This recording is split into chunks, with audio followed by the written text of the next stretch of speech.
He is in his underground bunker with all the watches. In the grow room. John Buckley. Hello. Thanks for calling in. Nice to meet you. Hey, nice to meet you too. You almost called me Jeff. I did not. Don't say that. Are you sure? I didn't. Nope. I refuse that. Where are you right now? What's that? Where are you right? No, but it seems like was there a nuclear bomb drop or something that I missed? Not yet. Not yet. We have to do things like the humidity has to be a certain level so that things don't, rot. So that the radium doesn't kill us faster than it normally does. So let's see. Oh, is that a weed growing room? Somebody said. Are you also doing that? No, definitely not. I stopped smoking weed about 30 years ago. Well, unfortunately, you've built such an interesting kind of profile for yourself online on TikTok, and I've become a fan of yours. I love watching your videos. Great. And I find it so interesting. How is it that you what is your business? Because I notice sometimes you go and you're looking for a specific watch. Do you have clients who are like, I want this watch, go find it, or how does that work? Well, I deal with I usually say there's a dozen people that I deal with like on a daily basis. And a lot of times I've got guys that I've known for the better part of 20 years that call me up and they're like, okay, Buckley, I need this watch. I need a Patek 3970, or I need a gold Daytona, or I need an AP, or this and that. And most of these people I have, a very, very long-standing relationship. So they'll either, wire me up front, or I'll lay out money for them, and then they'll wire me when they hit town. Usually they hit town within a couple of days because these things are usually kind of, but sometimes, they'll come in a week later or something like that. But I'm usually filling orders for people. Sometimes I'll stock stuff. I mean, I stocked, there was a video. Oh, wow. A couple of months ago, you may remember it. If you're one of these guys that likes to watch the videos, I kind of like to watch them too. They're kind of interesting. Like just from my perspective, I like to watch them and kind of see what I'm doing wrong and doing right. But we do everything live, and I never edit. I never cut. I always do things in one take. And we did a watch that I bought, actually, that I still have. I don't have it here. I've got it locked up in the city.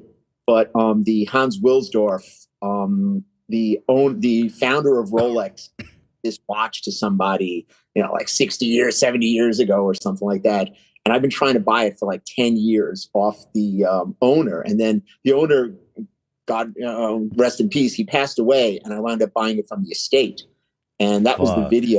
So you waited for this. So this dude had to die before you could get the watch.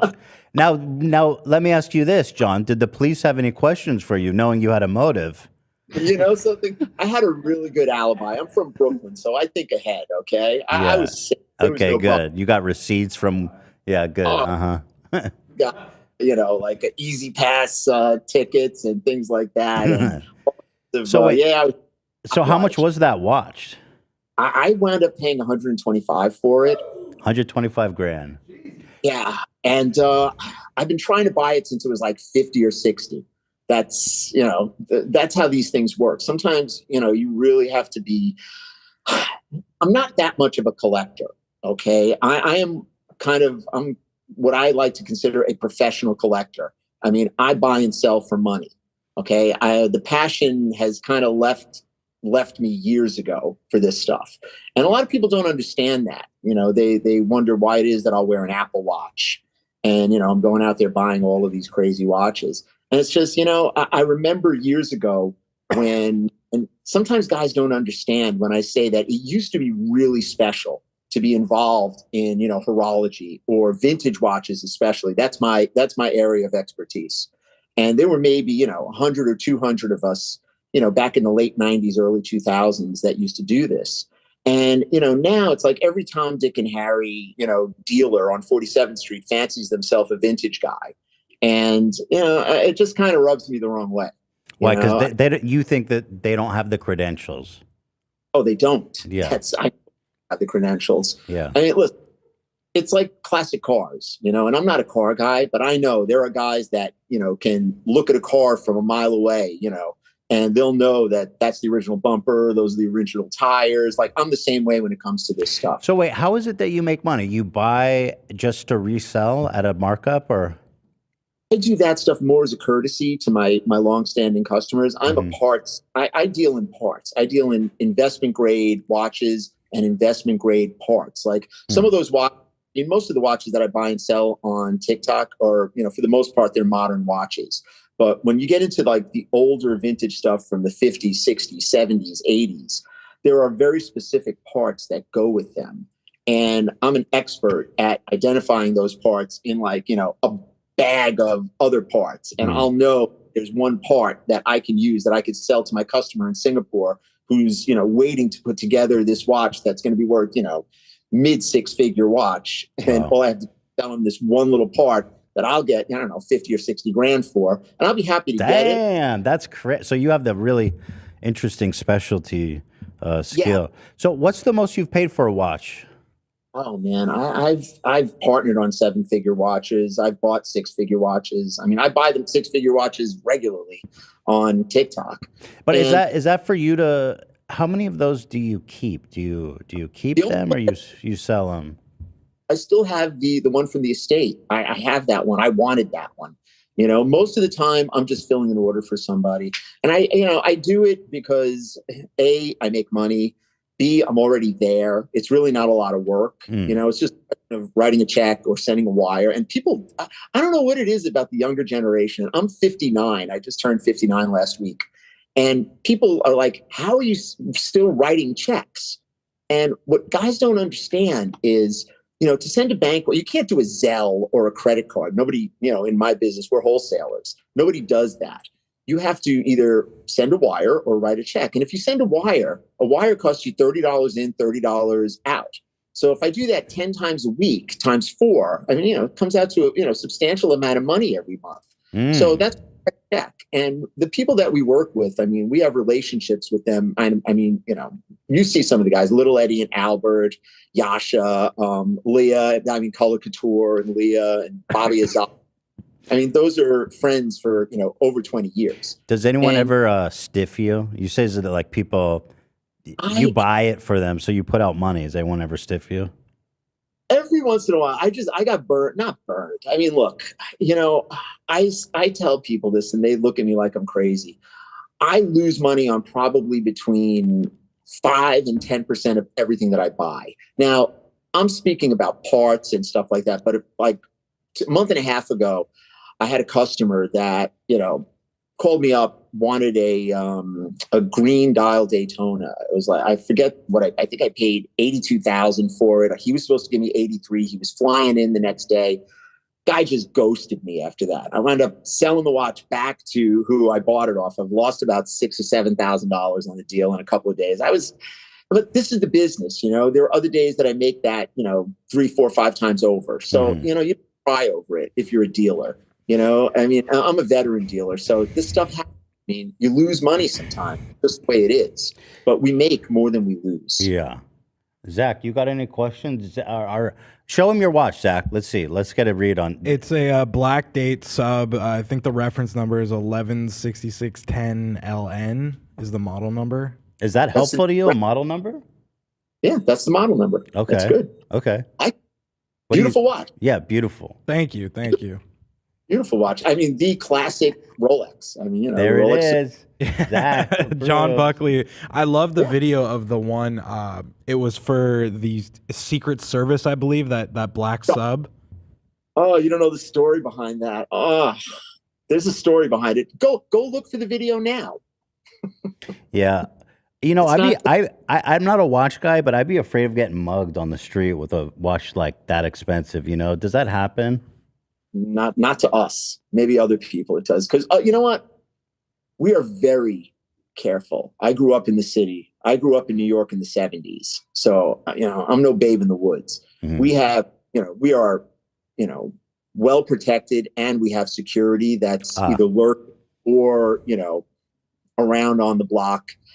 We're safe. Other guys, that's why we don't go around and we don't flash and we don't take things off the street, really. I mean, we have a vault on the street. We get to the street, we get our stuff. We run around 47th Street, and the street is very safe. Okay. And we still, I mean, obviously we carry protection, but I mean, sometimes we have somebody with us. Sometimes we have people in the building that are looking out, but never, we don't take stuff. I mean, I'll ship stuff many times to the office in New Jersey. I'm not going to carry it, across in a car, where, God forbid you get into a car accident or something like that. You lose, $200,000. Right. We're just, we're veterans, I've been doing this a long time. I know all the pitfalls. I've seen guys, get hurt out there and killed. Really? Yeah. Like getting mugged? Like killed how? Oh, I have a friend that he was leaving a trade show, and he was on the Garden State Parkway in a taxi cab, and one of the car pushed him off the road in the taxi cab. Whoa. Got him through the face and stole his bag. He's alive. And the guy's alive. He lived. I mean, they weren't shooting. How much did he lose? A couple $100,000. Damn. Briefcase. That's crazy. Here's the problem. It's like if I'm doing a trade show, I'm shipping, armored car from a secure location to a secure location, from 47th to the trade show, where there's a safe room with, armed guards all over the place. Do the show, and then you ship it back. You don't carry your stuff out of a show. It's just not what you do. Right. You know what? They don't want to spend the extra $1,000, $1,500 each way to do that. I mean, we don't play like that. I have my son. Business, I have Tyler with us, and it's like we're careful. I can't take chances like that. Do you recommend Zach be strapped? He's wearing a classic Rolex. He walks around LA City with that display of wealth. Do you think he needs some protection? It's not a question of needing some protection. It's a question of being really careful when you're out at a restaurant and you have a couple of drinks in you. Oh, yeah.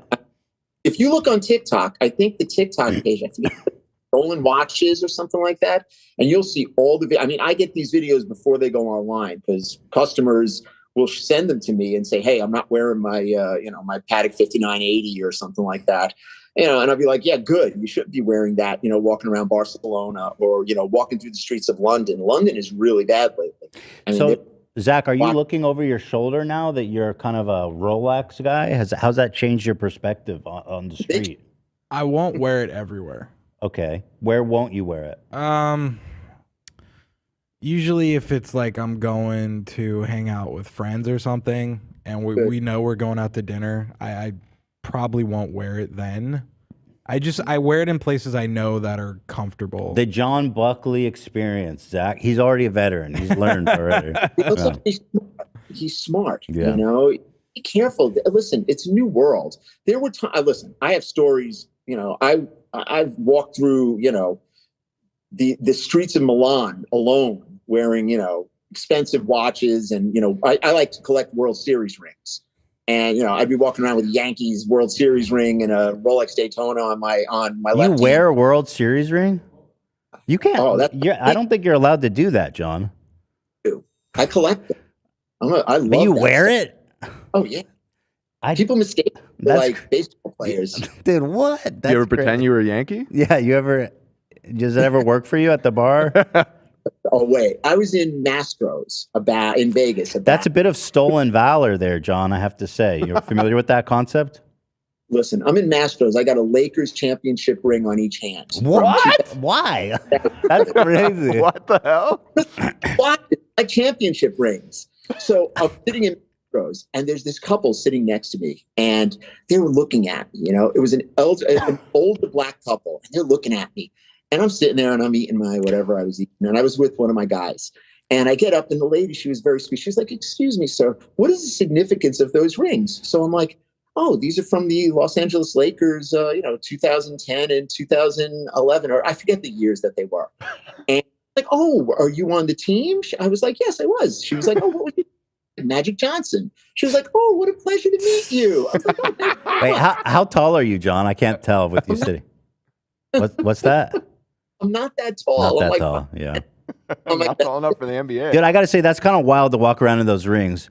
Like that's like wearing a high school graduation ring from a different high school. Harvard. You never grad. Yeah. That's funny though. That's funny. business. And I get all of this stuff. I mean, people know that I collect this stuff. I mean, I've got NYU rings. I mean, I don't wear that stuff. I don't care about NYU, but I mean, I'll wear a Yankees ring. I mean, I'll be in Newark Airport and somebody will walk up to me like, "Oh, wow, can I take a picture with you? Who are you?" I'm like, "Oh, I'm Joe Torre." They're like, "Oh, wow." Wait, so how much does a championship ring cost? They range. I mean, from a top level staff ring, which is the same ring that a player would get, like a real front office guy, probably 30 grand. And Damn. to a player, I mean, you can go, I mean, hundreds of thousands. Do you know whose rings they were? And I had a high level staff ring, and okay, it was okay. I think I have it upstairs. And it's just one of those things where I really like it. I mean, when I kind of like stopped with the watches, like being really passionate about them. I mean, look, I was one of these guys that I would go on vacation. I mean, I have pictures in Jamaica at Dunn's River Falls wearing, a friggin' diamond GMT. And I'm like walking around like this. You guys running up to me, like trying to sell me aloe and beads and stuff like that. And I was like, man, that's not a good idea. No. But the World Series rings are fun. So let me ask you this. How much is your whole collection worth? Are you comfortable saying? I don't have like much of a collection. I mean, my ring collection, I don't know, 6 figures at least. I mean, my watch collection, I don't really have that many watches that I collect per se. I've got the first Rolex I ever owned. I have maybe like 3 or 4 other watches that that I really like. But I mean, I'm not really like, I just collected them over the years. But my first Rolex I still have. My son, who shoots the videos, he wears it all the time. And I'm like, your son, that's nice. Do you have any ice out there that you could bust out for us? I want to see John all like pimped out. I don't have any ice here. I had a University of North Carolina like that I was wearing in a video the other day. See me, I'm one of these guys. I like this kind of stuff. This is like I'm in the lab now, so this is the kind of stuff I like. Like parts. Oh, wow. What do you think? Dials. Oh, those are all dials. Okay. What's each one of those run if you were to sell it? I mean, I don't know. Like if somebody offered me, 100 grand for the tray, I'd say no. Wow. Damn. That's the kind of stuff that moves me. John, I want something like this. Can we set this up? I don't know if maybe next time I call or something. Can you see this photo? He's seeing it. I can't. I've got Buck. Can you? My son's over there being producer. He's he's holding pictures of like. What does he have? Wait, he's going to show me on his phone. Wait, oh wait, he's refreshing. Hold on. Oh my God. Hold it's on. a picture of you with like championship rings with like photoshopped on your head. Oh my God, like this? Really? Yeah, that's what I'd like to see maybe next time there. But but there it is. Where? Let me see. Wait. No, you can't see it? You can't see it. We're having technical difficulties over here. I personally, the watch thing, it's like you guys say, you have to be so scared or apprehensive going everywhere. It seems like more of a pain. But I guess you got to flash it, right, Zach? You got to let the people know. Well, that's not what it's about for me. I think what about it is the history and the craftsmanship of it more than a flash piece, I guess, if you will. So is Zach like a new watch lover? Is he a horology guy now? What do you prove your Zach? Yeah, what's your credentials here, Zach? I mean, I've been obsessed with watches probably since I was 16, and my dad had Rolexes, and I'd love the next watch is a Panda, or a Daytonas are coming down in price, so I'd really it's weird. I've been through many a market crash over the years since the 90s, and it boggles the mind that folks look at an up market like we've had in the last 2 years and think it's never going to end. And the funny thing is, like, we as dealers, like a lot of dealers, I mean, we make a lot of money, as the market's going up. And, people are not fair with others. I always get the call from somebody who bought something from another dealer, and they're like, oh, I need to sell this. I just paid like 50 grand for it. I'm like, well, I could sell it to you for 30 now. What would you like me to do? And I'd be like, well, why don't you go back and talk to the person who sold it to you? And they're always like, oh, well, buying right now. I'm like, yeah, well, that's really not cool. You know, Let me it's ask just you. Let me ask you something. Are you Yeah. familiar with Dave Portnoy? You know who that is? absolutely. Yeah. Okay. Cool. Another New Yorker, right? He made this. He made this watch company called Brick Watch Company. Have you seen this? Yeah, would you like my take on it? I would absolutely love your honest opinion on this. And they're Here's not my cheap, right? I mean, they're pretty like this one right here is $2,500. So my yeah. Go ahead, please okay. tell me everything. Nothing but respect for Dave Portnoy. Oh. He's friends with I don't think that's his. He's buttering us up. Oh, okay, Yeah. gotcha. Yeah. to be really blunt, okay? I know he's a really good guy. He looks at I have a friend down here who owns a pizza store, Brooklyn Square. We don't even like him here, so you don't have to worry about like, yeah. You don't have to worry. He's our direct competition. Yeah. All right. Well, one thing that I could say about whoever was spearheading that, they were not watch people, because what they tried to push a fashion watch into like a mid-level watch market with no branding and no real provenance. The problem with that watch was that it's $2,500. Probably cost you $100 to produce, and then another 100 to market. So if they would have sold that watch in like the $500, $600, $700 range, they would have sold a boatload of them. Okay, but whoever was advising him on this or advising the company, I don't think he had really very much input. He did an interview with a friend of mine just recently, and it's like he wasn't really advised properly. Whoever thought of this was just looking for a money grab and thought that just because it's Barstool, that he would make money. And So there it didn't. is. John Buckley calling Dave Portnoy a money grab sellout. No, I called his company a money grab. Oh, okay. I was on Barstool recently, and I mean, it was a nice experience. I mean, they were he was it was like you talked with him. Okay. No, I talked with some other guy, a guy named Doug's, who found me somewhere. I mean, we had like, I don't know, 200,000 or 300,000 followers at the time. But I mean, the thing with the watch, the Portnoy watch, it's just sad because they could have made something that made a lot of money. It's just they didn't think it through, and they didn't consult anybody who really knows the market. The name of it is Brick, which is kind of funny because that's what you call an electronic that stops working, a brick, right? It's bricked. You guys are from my generation. Remember when they named Led Zeppelin? They said it would go down like a lead balloon, and look at Led Zeppelin. Okay, so there you go. There's still hope. Here, Close enough. Wait, here's the return policy. Let's see. There's a best to return ensure that if our product revs damaged. Wait, why'd you send me this? Yeah, because it seems like there's no returns. There's only store credit if you buy one of the watches. Oh, if you like to exchange your watch for store credit. It's a little. Yeah, I think you're right. No returns, huh? That's not cool. That's not cool at all, Dave Portnoy. We're calling you out. What do you guys have against Dave? I'm just kidding. I like to stir shit. I'm just being a punk. He's our direct competition, so we have to. Yeah, but just so you know, I'm just a shit stirrer. It's nothing personal. I'm just trying to start shit. Okay, I'm just being a punk.